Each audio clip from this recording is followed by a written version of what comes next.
Hey, greetings everyone, and delighted for an opportunity to talk about prayer for just a moment. So I certainly appreciate the attention, and let me start with a story. I didn't grow up in church, so didn't really get into prayer or Christian things till I was 19 or maybe even 20. I don't quite remember, but I do remember vividly an experience that happened a few years earlier. I was driving in my car, and I gave a lift to sort of a colleague, not a friend by any means, but just somebody who needed a lift in my circle, and dropped him off at a local beach, and then went to a fuel station and filled up my car. I remembered that my wallet was in the back seat, and normally you have to pay for fuel. So what I did is I went to the back seat to get my wallet to be able to pay the fuel station, only to discover that my wallet was not there. And I had a horrible feeling that this colleague, whom I gave a ride to, may well have borrowed it.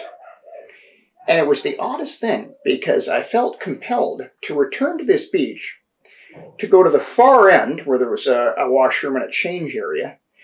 And then it was this uncanny feeling to start rifling through the waste paper basket, where at the very bottom I found my wallet. Now, it was a lot lighter and a lot emptier, but sure enough, it was there, and so my driver's license and everything was intact.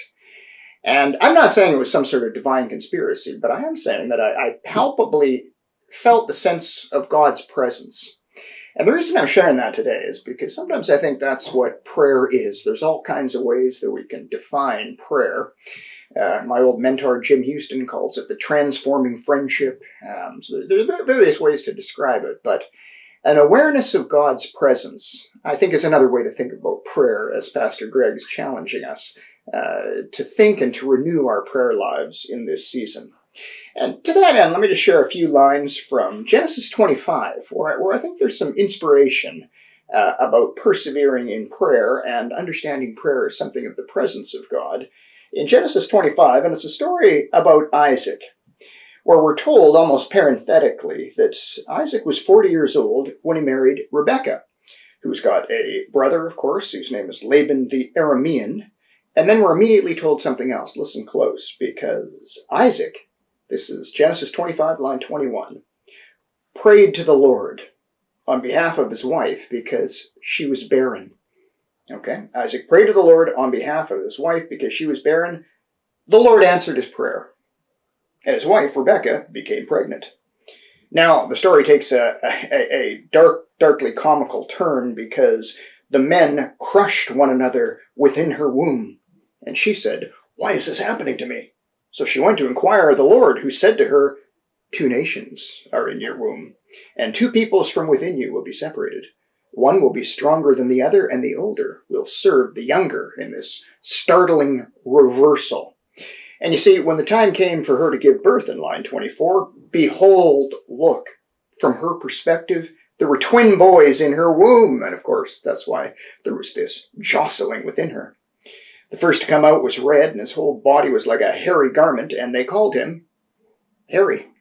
That's what the name Esau means. After this, his brother came out with his hand grasping Hairy's heel, so they named him Heels, Jacob, literally, the cheater. And Isaac was 60 years old when Rebekah gave birth to them.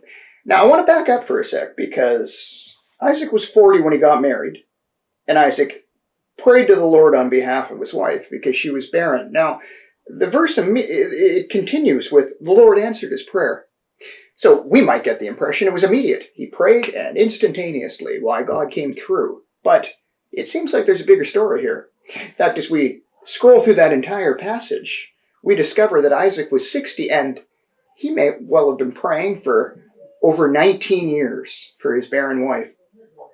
You know, sometimes we think that we expect an instantaneous response. We ask God for something, and more often than not, the answer is no, and I wonder why. And in Isaac's case, you wonder if it isn't to cultivate God's presence. That's 19, perhaps, years of faithful intercession, asking God for things. Of course, he'd had some powerful experiences in the past. He was nearly sacrificed, as you recall, in chapter 22 by his father, so he'd had some fairly palpable experiences with God. And yet, I find this so inspiring because even though we might be tempted to think that it was an immediate answer, it was not. There were many seasons of barrenness and sterility. And yet, I'm inspired by the example of Isaac, who stuck with it and was faithful.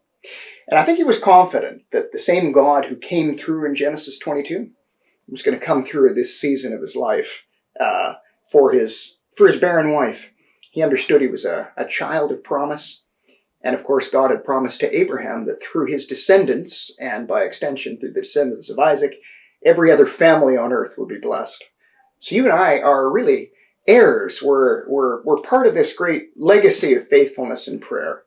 And that's why I'm encouraging us this season to persevere and to continue to enjoy the presence of God, which is what prayer is, this transforming friendship. We're aware of God's presence in prayer, and that's what I would pray that we continue to explore in a dynamic way during this season. Thanks so much for listening, and we will see you next time.